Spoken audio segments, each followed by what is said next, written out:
नमस्कार। आज हम संविधान की कह सकते हैं एक तिकड़ी पर गहराई से बात करेंगे।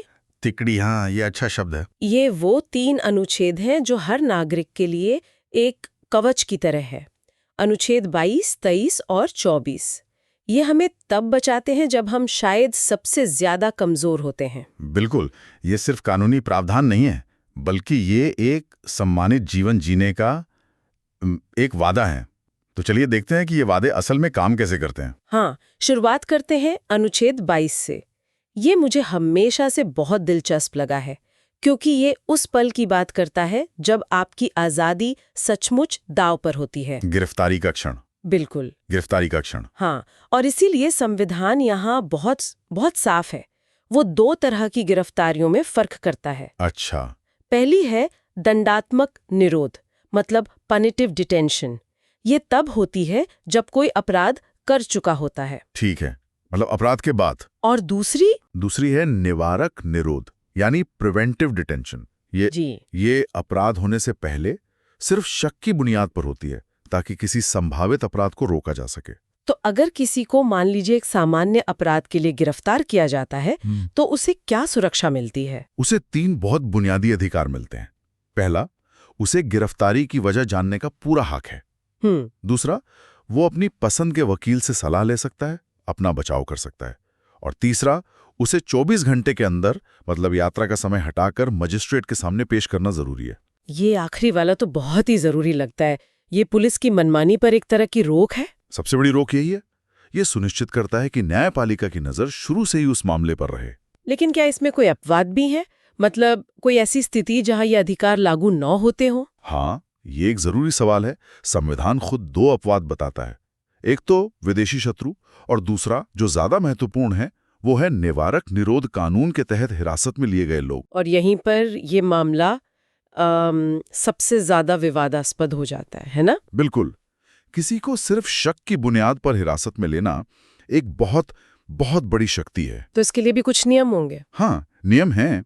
जैसे हिरासत आमतौर पर 3 महीने से ज्यादा नहीं हो सकती, जब तक कि एक सलाहकार बोर्ड इसकी इजाजत न दे, और व्यक्ति को भी कारण जानने का हक है। लेकिन इन कानूनों का इतिहास तो काफी विवादास्पद रहा है, जैसे मीसा, टाडा, एनएसए। सही, ये नाम सिर्फ नाम नहीं है।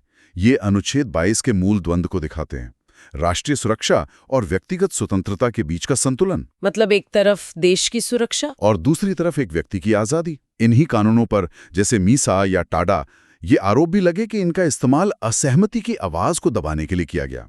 और ये बहस आज भी यूएपीए जैसे कानूनों के साथ जिंदा है। तो अनुच्छेद 22 हमें राज्य की ताकत से बचाता है, लेकिन शोषण का खतरा सिर्फ सरकार से तो नहीं आता। आपने बिल्कुल सही नब्ज पकड़ी। समाज के भीतर भी तो ताकतवर और कमजोर का रिश्ता होता है। और उसी से बचाने के लिए है अनुच्छेद 23। एकदम सही। हम राज्य की शक्ति से अब सामाजिक शक्ति की ओर आ रहे हैं। तो ये किस तरह के शोषण पर रोक लगाता है? ये साफ तौर पर 3 चीजों पर पाबंदी लगाता है। एक, मानव तस्करी, मतलब इंसानों की खरीद फरोख्त, वेश्यावृत्ति, देवदासी प्रथा, ये सब। ठीक है। दूसरा है बेगार, यानी बिना पैसे दिए किसी से काम करवाना। और तीसरा, किसी भी तरह का बलात् श्रम, मतलब जबरदस्ती काम करवाना। इसमें बंधुआ मजदूरी भी शामिल है। स्रोतों में एक बहुत जरूरी केस का भी जिक्र था, PUDR बनाम भारत संघ मामला। हाँ, वो एक मील का पत्थर है। उसमें सुप्रीम कोर्ट ने एक बहुत गहरी बात कही थी। उन्होंने कहा कि किसी को न्यूनतम मजदूरी, मिनिमम वेज से कम पैसे देना भी बलात् श्रम ही माना जाएगा। हाँ, ये तो एक जबरदस्त सोच है। मतलब किसी की आर्थिक मजबूरी का फायदा उठाकर उसका शोषण नहीं किया जा सकता। सम्मान का एक न्यूनतम स्तर है जिसे आप पैसे की कमी के नाम पर छीन नहीं सकते। बिल्कुल। और जहां अनुच्छेद 23 काम करने वालों के सम्मान की बात करता है, वहीं अनुच्छेद 24 हमारे भविष्य की नींव, यानी बच्चों के बचपन को सुरक्षित करता है। ये साफ कहता है कि 14 साल से कम उम्र के बच्चों से आप किसी भी फैक्ट्री, खदान या दूसरे खतरनाक काम में नौकरी नहीं करवा सकते। हाँ, और समय के साथ ये कानून और भी सख्त हुआ है। वो कैसे? 2016 में एक बड़ा संशोधन हुआ। उसने 14 साल से कम उम्र के बच्चों के लिए सिर्फ खतरनाक कामों पर नहीं, बल्कि हर तरह के रोजगार पर पूरी तरह पाबंदी लगा दी। हर तरह के? हाँ, और 14 से 18 साल के जो किशोर हैं, उनके लिए खतरनाक उद्योगों में काम करने पर रोक जारी रखी। लेकिन मैंने सुना है कि पारिवारिक काम या बाल कलाकारों के लिए कुछ छूट भी है। कहीं ये एक चोर दरवाजा तो नहीं बन जाता? देखिए, कानून ने संतुलन बनाने की कोशिश की है।